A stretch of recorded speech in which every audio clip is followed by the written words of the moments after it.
እግዚአብሔር በስንቱ ነገር መክሮኛል፣ በስንቱ ነገር አስተምሮኛል።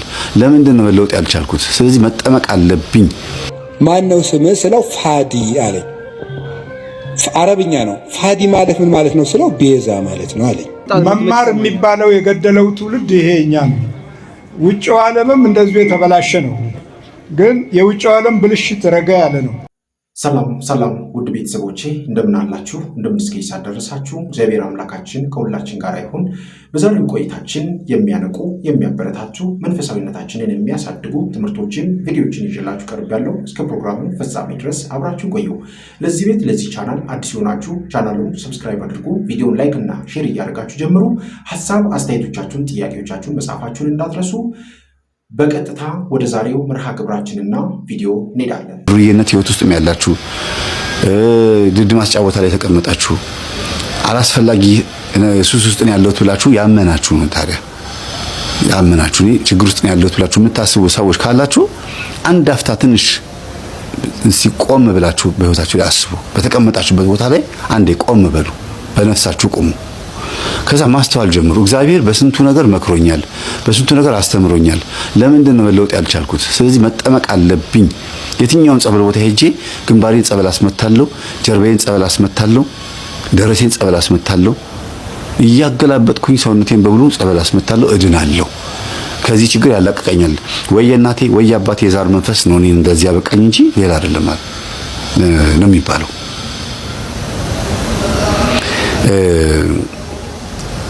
ከሙዳይ ውስጥ ከአቴቴ ሙዳይ ውስጥ ማለት ነው፣ ከጨሌው ከሚቀመጥበት ሙዳይ ውስጥ ሳንቲም ወስደው እየሄዱ እየሰረቁ ልብስ የሚገዙም ሱሳቸውን የሚያበርዱም መጠጥ የሚጠጡም ብዙ ወንድሞች ብዙ እህቶች እንዳሉ ሰምተናል በተለያዩ ገጠመኝ ላይ። መጨረሻቸው ግን ጥሩ ነው አይደለም።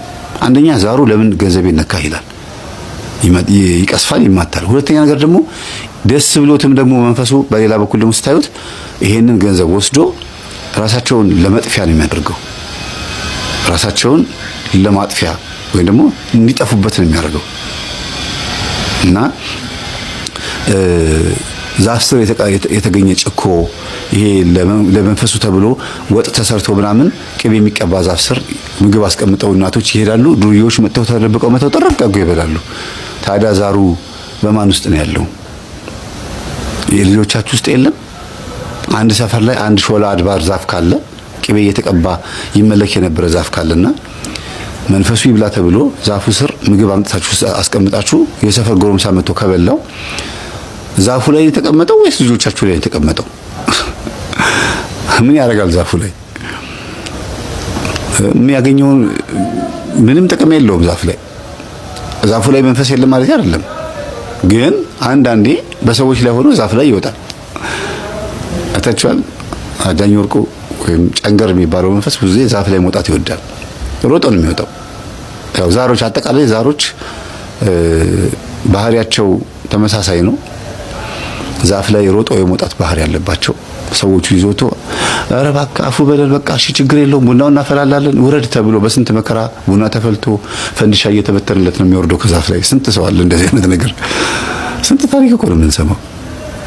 እና በየገጠሩ በየክፍለ ሀገሩ ያላችሁ ይህን ትምህርት የምታዳምጡ ቤተሰቦቼ ራሳችሁን ለማትረፍ አንድና አንድ ያላችሁ አማራጭ ወደ ቤተክርስቲያን ተጠግታችሁ በንስሐ ታጥባችሁ ጸበል እየተጠመቃችሁ ጸበል እየጠጣችሁ ሆዳችሁ ውስጥ ያለው መርዝ እያወጣችሁ እየሰገዳችሁ ቁርጠኝነት ውሳኔ ወስናችሁ መነሳት ብቻ ነው። ሌላ ፍልስፍና ሌላ ጥቅስ አያስፈልግም።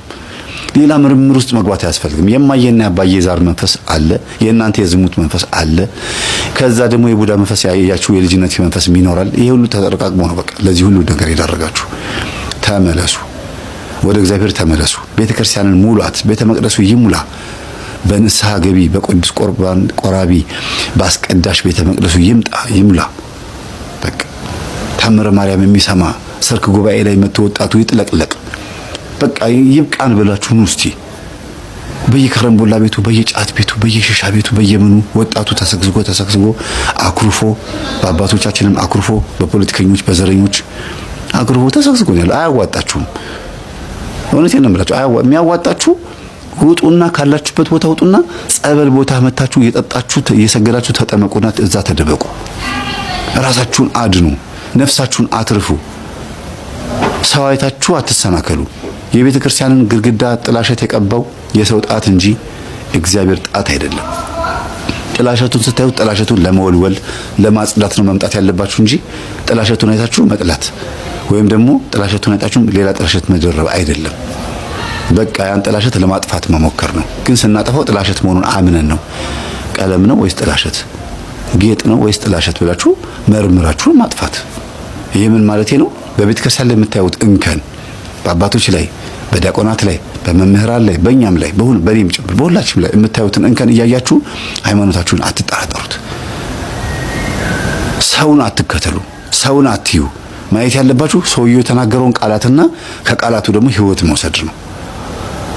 ይህን ልናገር የምንችለው። እኔ አንድ ገጠመኝ ልንገራችሁ።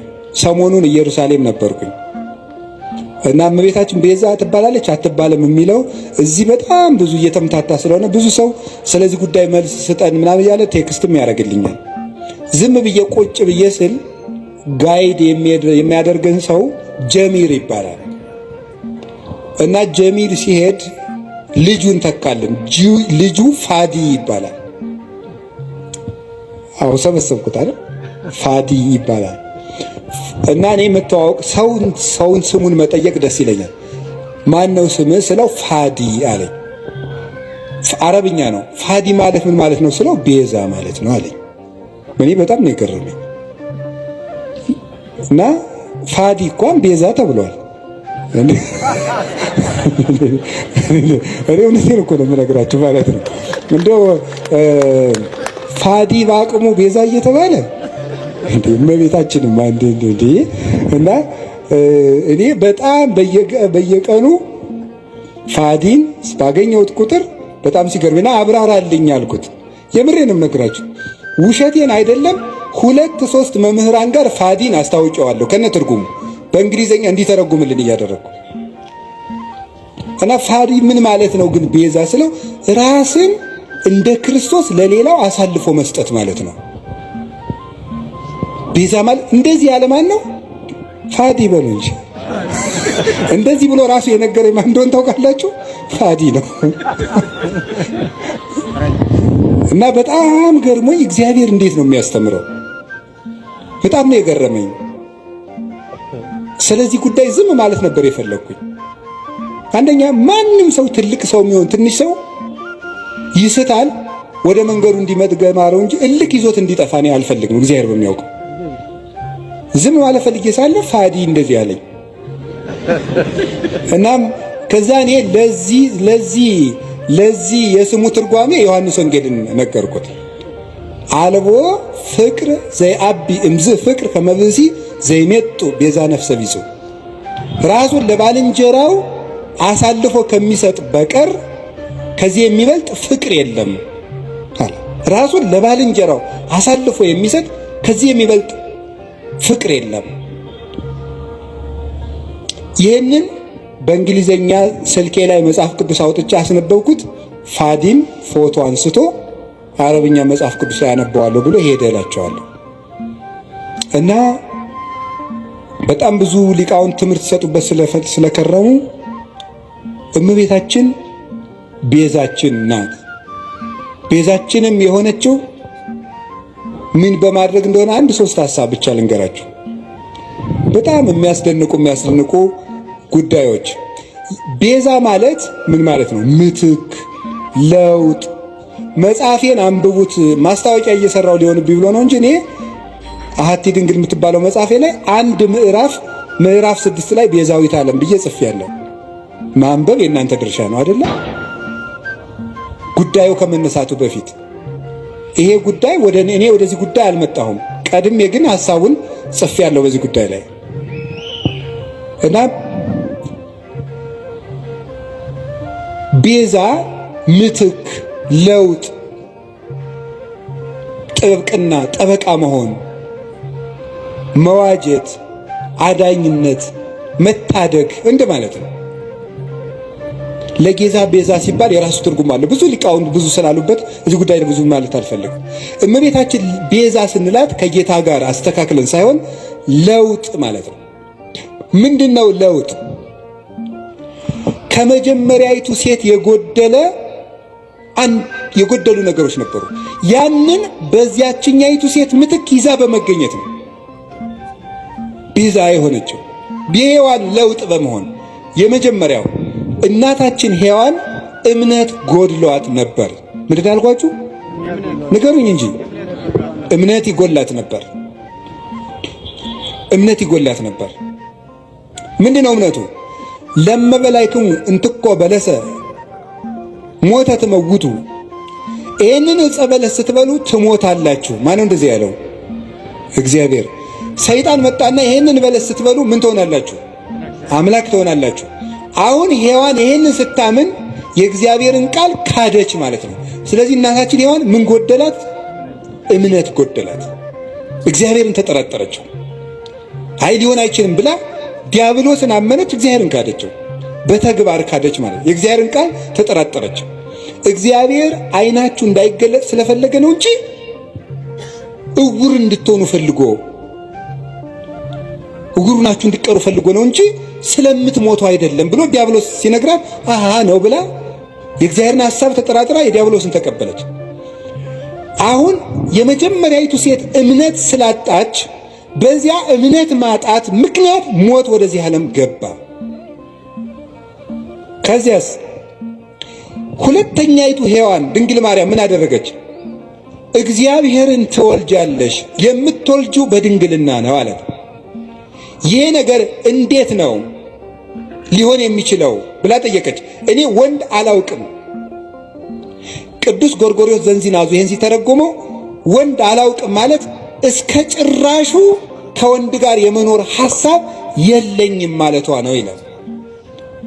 ሌሎችም ቅዱስ አትናቴዎስ፣ ቅዱስ ቄርሎስ ተርጉመውታል። ሦስቱም እስከ ፍጻሜው ድረስ ሕሊና የራሱ የታተመ ነው ማለቷ ነበረ። ታዲያ ምን አለ? ለእግዚአብሔር የሚሳነው ነገር የለም ማለት ነው። ለእግዚአብሔር የሚሳነው ነገር የለም። ትወልጃለሽ፣ እንደ ቃልህ ይደረግልኝ። ልብ በሉ። ዛሬ አምላክ ሰው ከሆነ በኋላ ሰዎች ሁሉ እንዴት አምላክ ይሆናል እያሉ ማመን አቅቷቸዋል፣ ታምር ከተደረገ በኋላ። ድንግል ማርያም ግን ሆኖ የማያውቅን ምስጢር ለመጀመሪያ ጊዜ ያመነችው የመጀመሪያይቱ ምእመን ናት። የመጀመሪያይቱ አማኝ ሆኖ የማያውቅን ምስጢር። እስራኤል ባህር ቢሸገሩ አይደንቅም። ይሄ ኖህ በውሃ ላይ ሲንሳፈፍ ስለተነገረ እናውቀው የለ። ደመና ከሰማይ ህብስት ቢያወርድ አይደንቀንም። ይሄ እግዚአብሔር መጋቢ ነው፣ ባዶዋን መሬት እንድታበቅል አድርጓታልና። ፈርዖን ቢሰጥም እሱም አይደንቀንም። እግዚአብሔር ጠላትን ማጥፋቱና መግደሉ መቅጣቱ የታወቀ ነው። የሚደንቀን ግን ድንግል እንደሆነች መጽነሷ፣ ድንግል ከወለደች በኋላ ድንግል መሆኗ፣ ሴት አምላክን ወልዷ መታቀፏ ግሩም ነው። ይሄ አይኑ መንክር ዘይደሉ ከመናንክር። እንደው ልናደንቅ የሚገባን እንደው ድንቅ ታምር ምንድን ነው ይላል ቅዱስ ኤራቅሊስ ሃይማኖተ አበው ምዕራፍ 49 ቁጥር 5 ላይ ሲናገር ልናደንቀው የሚገባን ድንቅ ነገር ምንድን ነው? ሰማይኑ ዘአዝነመ ህብስተ፣ ሰማይ ዝናምን ያዘነመ ሰማይ ነው የሚደንቅህ። ወሚመ አምላክ ዘለብሰ ሥጋ፣ ወይስ ሰው የሆነ አምላክ ይደንቅሃል? በትርኑ ባሕርኑ ዘተከፍለ ከማንሶሱ ውስቴቱ፣ እስራኤል እንዲሻገሩበት የተከፈለ ባህር ይደንቅሃልን? ወሚመ ድንግል ዘወለደት ዘይንበለ ዘር ወምድር ወለደት ተረክበ ማኅተመ ድንግልናሃ። የተከፈለው ባህር ያስደንቅሃል? ወይስ ያለ ዘር የጸነሰች ያለ ወንድ ዘር የወለደች ከወለደች በኋላ ድንግልናዋ ታትማ የምትኖር ሴት ትደንቅሃለች? አንተ አይሁዳዊ ለመትብለኒ ምን ትዑቱ ታምራት ዘተገብረ በኀቤክሙ፣ በእናንተ ዘንድ የተደረገ ታምራት ምንድን ነው? እስኪ ታምር ንገረኝ። ክርስቲያኖች የምትመኩበት ምን ታምራላችሁ የምትለይ ከሆነ ምን ትዑቱ ጽንስ ዘይንበለ ዘር ወወሊድ ዘይንበለ መወልዲት ወምድረ ወለደት ተረክበ ማኅተመ ድንግልና። አንተ ያለ ዘር መጽነስ ምንድን ነው? ከወለደች በኋላ ድንግል መሆን ምንድን ነው? ኮኩኒ ዛንቃ ማየ ውሃ ያፈለቀ አለት ይደንቅሃልን? ወሚመ መስቀል ዘቀደሰ ዓለመ ወይስ ዓለምን የቀደሰ መስቀል ይደንቅሃል? ምን ትዑቱ ስርቀተ ስብሐተ እግዚአብሔር የእግዚአብሔር ብርሃን በቤተልሔም መገለጡ ምንድን ነው? ስብሐተ ኖሎት የእረኞች ምስጋና ምንድን ነው? ወውረተ ኮከብ በክሌፍና ኮከቡ ከሰው መሃል እየተሰወረ ብቻውን እየተገለጠ መሄዱ ምንድን ነው? ሐዊር በውስተ ባሕር እንዘ ይርህስ ሀገሪሁ እግሮቹ ሳይረጡበት በባህር ላይ መራመድ ምንድን ነው? ሐዊረ አንካሳን የአንካሶች መሮጥ ምንድን ነው? የሙታን መነሳት ምንድን ነው? ተገሰጽ እምዝንቱ ታምር ወስግድ ለዘተሰቅለ። ይህን ታምር አይተህ አንተ ሰው ተገሰጽ፣ ተማር፣ ለተሰቀለው አምላክም ስገድ ይላል። ታምር ይሏቸዋል የድንግል ማርያም ማኅፀን። ይህም ይደንቀን ሁኖ የማያውቅን ነገር ያመነች ብፅዕት ኤልሳቤጥም እንዲህ ነበር ያለቻት፣ ብፅዕት አንቲ እንተ ተአምኒ ከመ ይከውን ቃል ዘነገሩኪ። ከእግዚአብሔር ተልከው የነገሩሽ ቃል እንደሚሆን የምታምኝ አንቺ ብፅዕት ነሽ። ያመንሽ አንቺ ብፅዕት ነሽ። ሔዋን የሌላትን እምነት ይዛ በመገኘት የሔዋን ጠበቃዋ ድንግል ማርያም ናት፣ ቤዛዋ ናት። ለሚያስተምሩን ለሚገስጹን ለአባቶቻችን ለመምህሮቻችን ለወንድሞቻችን እግዚአብሔር አምላካችን በእውነት ረጅም ዕድሜን ያድልልን። ውድ ቤተሰቦቼ እነዚህን አይነት ትምህርቶች ሁላችሁም ከተመለከታችሁ በኋላ ሼር ማድረጋችሁን በእውነት በጭራሽ እንዳትረሱ። የሚያነቁ የሚያበረታቱ ትምህርቶች ናቸው። ብዙ ጊዜ ሰዎች እንደዚህ አይነት መንፈሳዊ ትምህርቶችን የሚያነቁ የሚያበረታቱ ትምህርቶችን ብዙ ጊዜ ሼር ሲያደርጉ ላይክ ሲያደርጉ ብዙ ጊዜ አንመለከትም እና ሉሲፈር በምንድን ነው የገባው? በዝሙት ቪዲዮ ነው። እሱ ነው የገባው? አዎ 17 ዓመት ላው ላይ። አዎ ሉሲፈር በከፍተኛ ሁኔታ የዘመኑን የኤሌክትሮኒክስ ግንኙነት አሻሽሎ ዛሬ ከአቅም በላይ በሆነ መንገድ ትውልድ ውስጥ ገብቷል። ስለዚህ ልጆች ብቸኛ የራሳቸው የሆነ ዓለም ፈጥረዋል። በጣም ለዲያብሎስ ቅርብ ናቸው። ትልልቆቹም የዚሁ የመናፍስቱ ዓለም ተገዢ ናቸው። የዘመኑ ትውልድ ሙሉ የቃል ኪዳን ሕይወት የተቋረጠበት ስለሆነ በጎነትንና ቅንነትን ለማግኘት በየትኛውም መንገድ አልታደለም። በዕለት ኑሮ ውስጥ በጎነት የለም፣ በዕድሜው ልክም በጎነት የለም። ስለዚህ እየተጣደፈ ሄደው ከሲኦል መንፈስ ጋር ነው።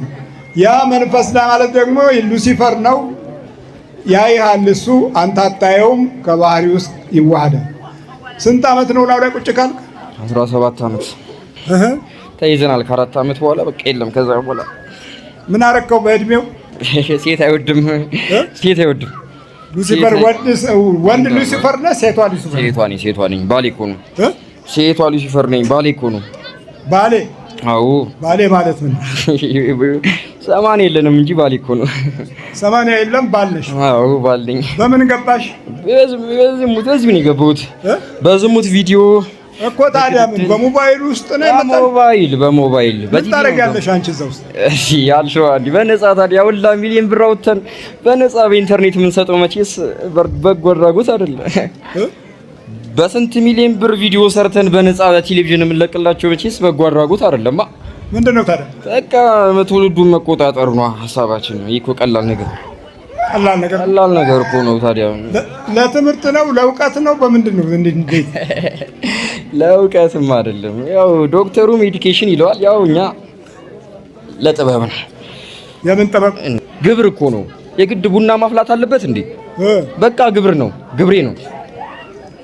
አዎ ሉሲፈር በመደበኛ ሁኔታ በዓለም አቀፍ በኢንተርናሽናል የአምልኮት ልጆች አሉት። እዛ ውስጥ የዘመኑን ጥበብ የተከተሉ ትውልድ እንዴት እንደሚጠፋ የሚቀይሱ በያዝነው ሞባይል እንዴት እንደምንለከፍ የሚያበረታቱና አጽናኝ ሆነው የዕለት እንጀራ እና እድል ውስጥ ሁሉ ገብተው ኑሯችንን በሙሉ የሚያጨልሙ ናቸው። ሉሲፈር ባልተመርከት የዝሙት መንፈስ አለው። እናቱ አለች እዛ ጋር። እናቱ የት አለች? ምን ትስቃለህ? ያሳደኩ ብላ ታዲያ ስንጫወትበት አሳደግኩ ብላ ስንጫወትበት አይገርምም? ነይ እንጂ አታሰማም እንዴ? አሳደግኩላት ትላለህ እንዴ? አሳደግኩላት እንጂ አሳደግኩ ተቀብዬ አሳደግኩላት ይላል። አዎ መስሎኝ ነበር። ልጅ በትምህርት ብቻ ጎበዝ ከሆነ ጥሩ የሚሆን መስሎኝ ነበር እና አልሆነም። በትምህርቱ ጎበዝ ነው። ያንን ትምህርቱን እከታተል ነበር። ሌላ ታሪኩን እኔ አላቅም ነበር። ከጊዜ በኋላ ነው የገባኝ። አዎ ፕሮግራም አትከታተይም ነበር? እከታተላለሁ። ሚካኤል ከመጥ ያኔ እያሉ እዛ ቅርብ ስኖር ነው። አዎ ራቅ ሲል ግን እከታተላለሁ። አሁንም አሳደግኩላት ይላል እኮ። አዎ አላወቅንም። ያኔ ትምህርቱን ብቻ ነው የምንከታተለው እንጂ መኖሩን ያው ኢንጂነር ተመርቋል።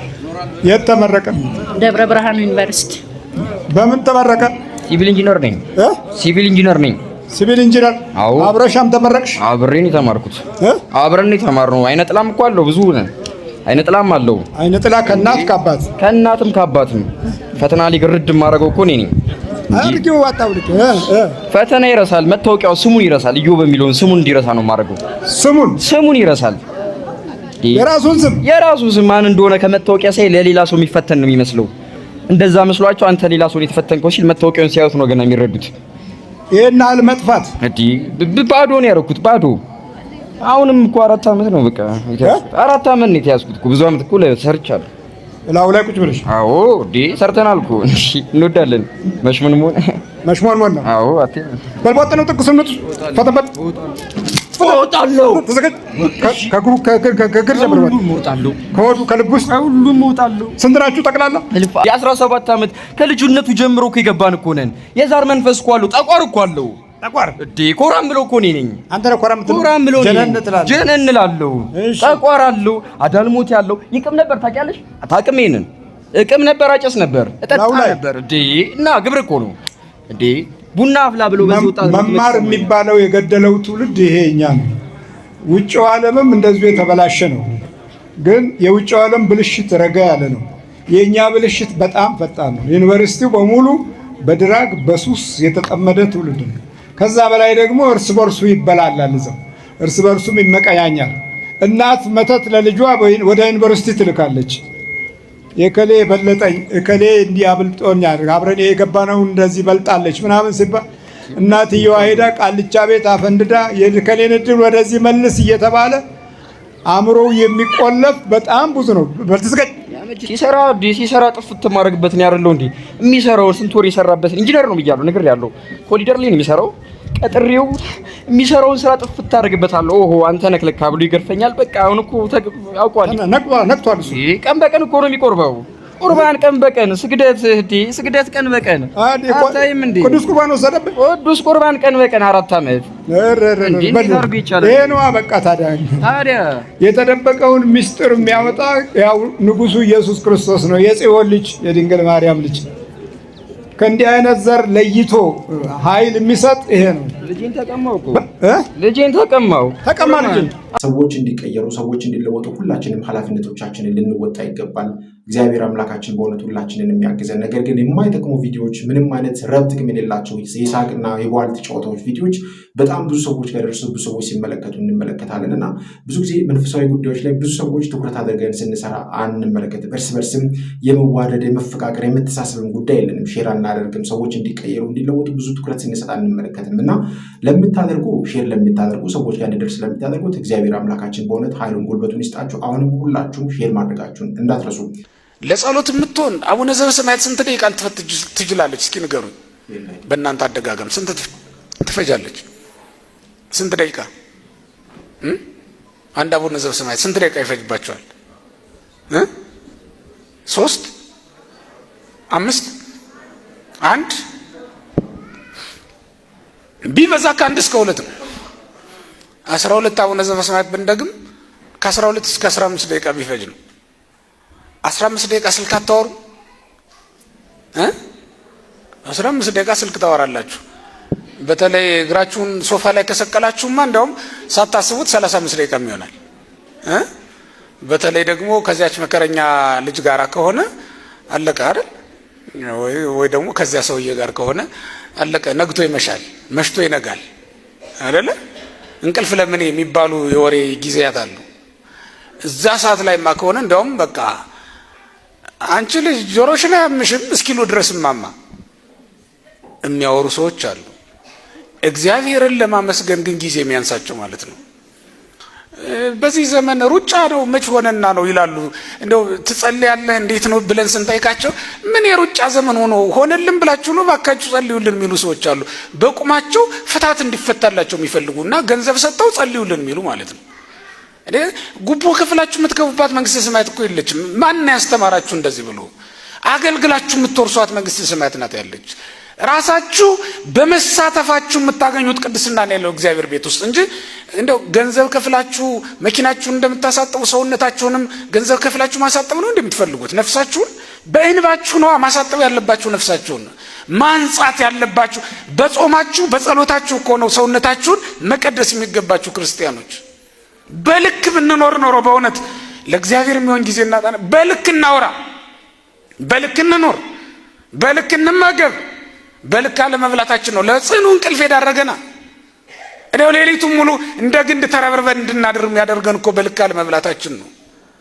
ያ ደግሞ ወደ ምን ይወስደናል? በልክ እንዳንኖር። ያ ማለት በአንድ ሚስት በአንድ ባል ተወስኖ ከመኖር ውጭ ያደርጋል ማለት ነው። የስጋ ጥጋብ ልክን ያፈርሳል። አሁን ስጋው እየወፈረ ሲሄድ የሰው ልጅ ምን ይሆናል ማለት የሱሪው ቁጥርም ምን እያለ ይሄዳል? እየሰፋ ይሄዳል አይደል? የቀድሞ ቁጥሩን እየለቀቀ ነው የሚሄድ። አሁን የመጀመሪያውን የያዘውን የክርስትና መስመር እየለቀቀው ነው የሚሄድ። የስጋ ሐሳብ እየሰፋ ሲሄድ አያችሁ። ከአንድ ቤት ወደ ሁለተኛ ቤት መሄድ ሲጀምር ምን ማድረግ ይጀምራል? መስረቅ ይጀምራል። ድሮ እኮ በዚያች በኪራይ ቤት ሲኖር በነበረ ጊዜ አስራት በኩራት ሁሉ እያሰበ ያወጣ ነበረ እንኳን ሊሰርቅ ማለት ነው። አሁን ግን የተጀመረውን ቤት ለመጨረስ ምን ያደርጋል? አሸዋ ትደፋልኝ ይለዋል ማለት ነው። ብረት ታመጣ ወደ ማለት ይመጣል ማለት ነው። ይሄ በልክ ካለመኖር የተነሳ የሚመጣ ጭንቀት ነው ወገኖቼ። በልክ ካለመኖር እኮ ነው ይሄን ሁሉ ጭንቀት ያመጣብን። አሁን እማንተኛው በእውነት በልክ ስለማንኖር አይደል? አረኛ የተለካ ህይወት ነው ያለን ወገኖቼ። እኛ ለካው የተባለው እኮ ዮሐንስ ቤተክርስቲያን ወይም ሊቃነ ጳጳሳቱ መምህራኑ ህይወታችንን እንዲለኩት እኮ ነው። ማን ነው ለመምህረ ንስሐው ህይወቱን አስለክቶ የሚኖር? ቱምቢ እኮ ነው የእግዚአብሔር ቃል፣ መለኪያ ነው። ህንፃው እንዳይጣመም፣ ውሃ ልኩ እንዳይንሸራተት፣ እንዳያጋድል ወደ አንድ በኩል። አሁን በውሃ ልክ መለኪያ ቢለካ በእውነት ቅድስናችን ወይም ህይወታችን ልክ የሚመጣ የስንቶቻችን ነው ወገኖች? የስንቶቻችን ህይወት ልክ ሊመጣ ይችላል? አሁን የጾም ህይወታችን ቢለካ በመጽሐፉ ልክ ሊመጣ ይችላል? አሁን የትዳር ህይወታችን ቢለካ በተጻፈው ልክ ሊሆን ይችላል? አሁን የጸሎት ህይወታችን፣ የምስጋና ህይወታችን፣ የምጽዋት ህይወታችን ቢለካ መጻሕፍት እንደሚናገሩት ሊሆንልን ይችላል? እንደተጻፈው ነው እየኖርን ያለ ነው? በመለኪያ ብንለካ ስንቶቻችን ጎልን በተገኘን ነበር። ግን እግዚአብሔር ቸር ነው። እስካሁን ድረስ ማኔ ቴቄል ፋሬስ አላለን። በሚዛን ተመዘንክ ቀለህም ተገኘህ ነበር ያለው። እንደዚያ ቢል ኖሮ ዛሬ ስንቶቻችን ከመቅደስ በወጣን ነበር፣ ስንቶቻችን ከመድረክ በወረድን ነበር፣ ስንቶቻችንም ከእግዚአብሔር አገልግሎት ውጭ በሆን ነበር። ግን እግዚአብሔር ሳይለካ እንዳለ እንዲሁ ትቶናል ማለት ነው። ግን ምን ይፈልጋል? ወደ መለኪያው እንድንመጣ። ምክንያቱም መቅደሱንም መሰዊያውንም በውስጡ የሚያመልኩትን የሚሰግዱትንም ምን በል ብሏል? ለካ ነው ያለው። ካህናት ለኩ ተብለው ታዘዘዋል ወገኖቼ። ስለዚህ በተለካልን መስመር ልንጓዝ ይገባናል።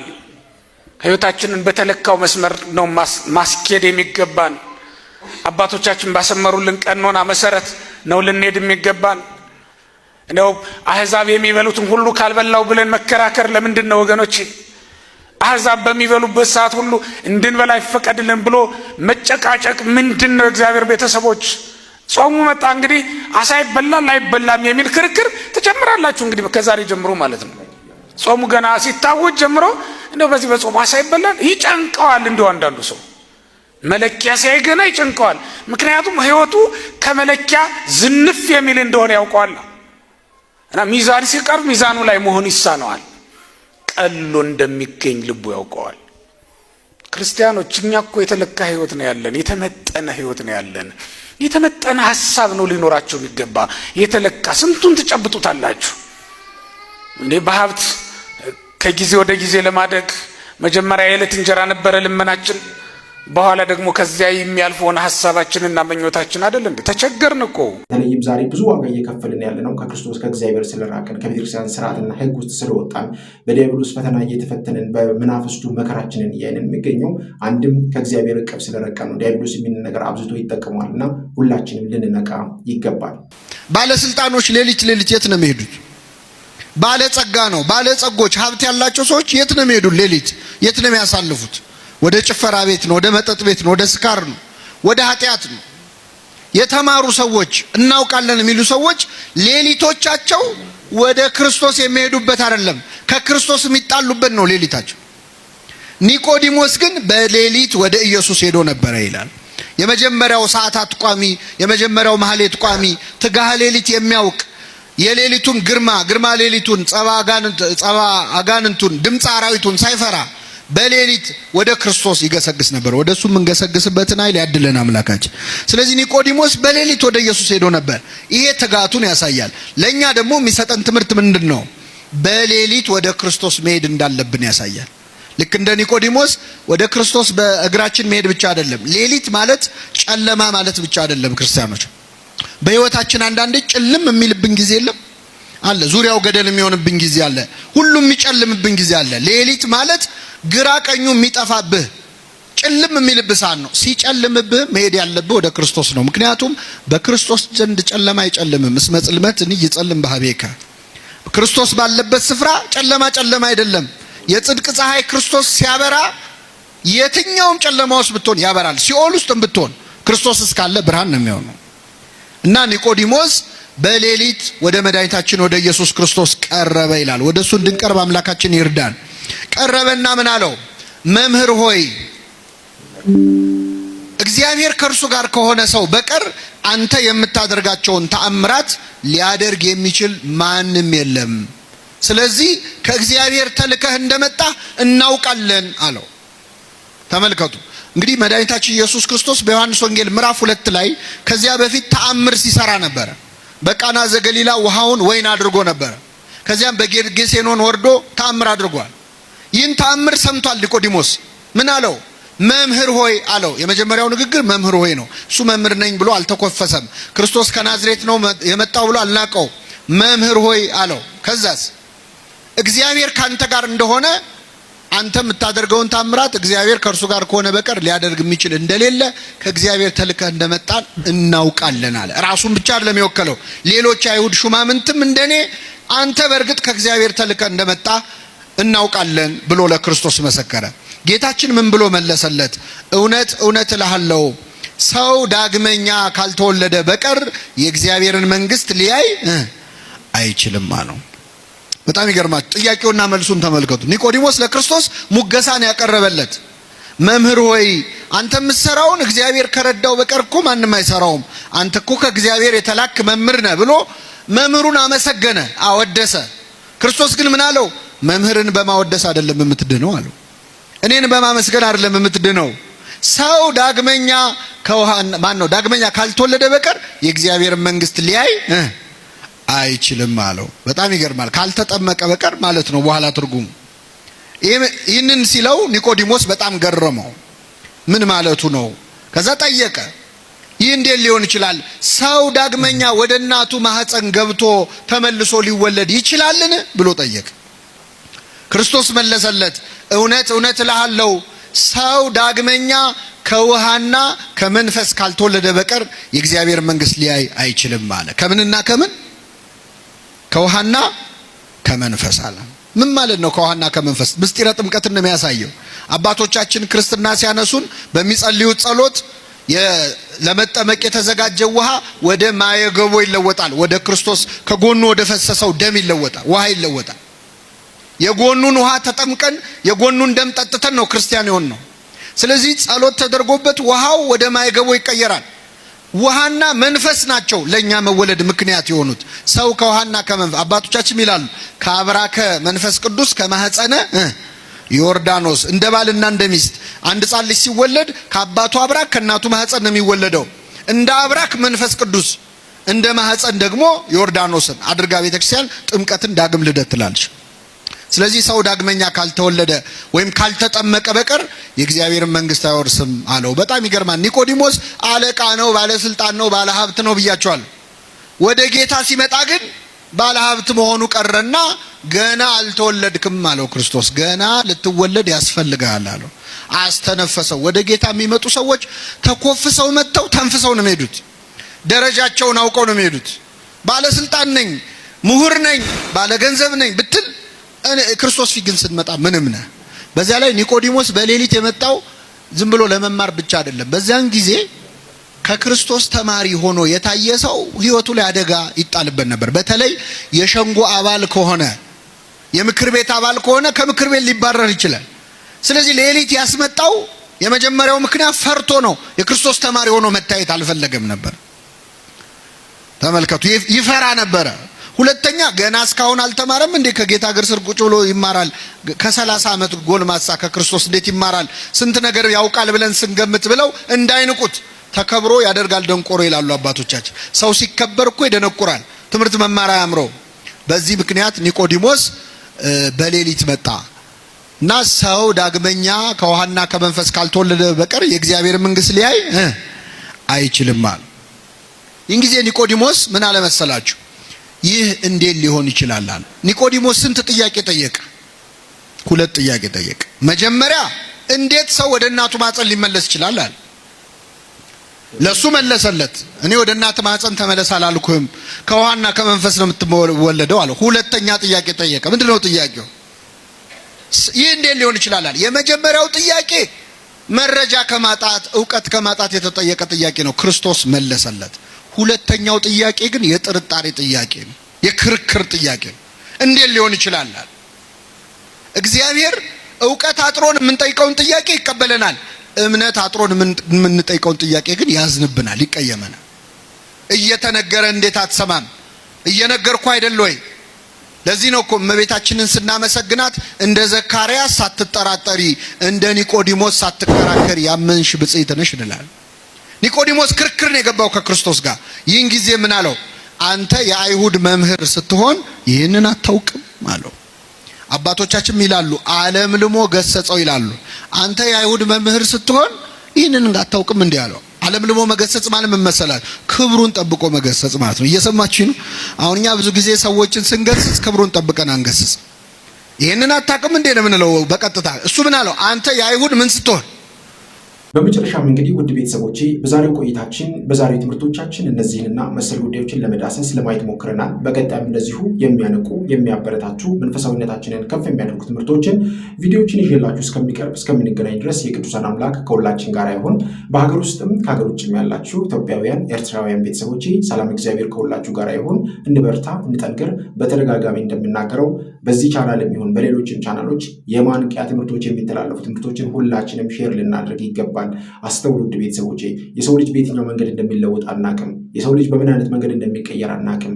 ነገር ግን በአጋጣሚ በምንመለከታቸው ምስሎች፣ በምናያቸው ነገሮች ህይወታችን ሊለወጥ ህይወታችን ሊቀየር ይችላል እና ሁላችንም አቅማችን በፈቀደው እናድርግ። ዛሬ በብዙ መንገድ ውስጥ በብዙ አይነት ፈተና ውስጥ በትዳር ህይወታችሁ ውስጥ በችግር ውስጥ የምትገኙ በኑሯችሁ በፈተና ውስጥ የምትገኙ ሰዎች ማን አልመለከትም እያሉ ቢያስቸግሯችሁም በተቻላችሁ አቅም ሊንኩን ዝም ብላችሁ ላኩላቸው፣ ቪዲዮዎቹን ዝም ብላችሁ ላኩ። በአጋጣሚ የሆነ ቀን የመንፈስ ቅዱስ ምሪት ራሱ መርቶ በሆነ ምክንያት ብቻ ያንን ቪዲዮ ይመለከታሉ። ከዛ በኋላ ራሳቸውን ይጠይቃሉ። አትሸወዱ ውድ ቤተሰቦቼ። ሰዎች አልመለከትም ብሎኛል፣ ቤተሰቦቼ ቪዲዮ ላይ ብሎኛል፣ እንደዚህ ሳደርግ አድርጉ። እናንተ ብቻ አድርጉ ዝም ብላችሁ። መልካም ማድረግ አንድም ቀን አክስሮ አያውቅም ውድ ቤተሰቦቼ። መልካም ማድረግን ሁሌም እንለማመድ። እግዚአብሔር አምላካችን በእውነት ሁላችንንም ይባርከን ይቀድሰን። በንስሐ ሕይወት ታጥበን በስጋው ደሙ ታትመን የመንግስቱ ወራሾች እንድንሆን እግዚአብሔር አምላካችን በእውነት ሁላችንንም ያግዘን። እንበርታ፣ እንጠንክር። በያላችሁበት ሰላም እግዚአብሔር ከሁላችሁ ጋር ይሁን። ይቆየን። አሜን።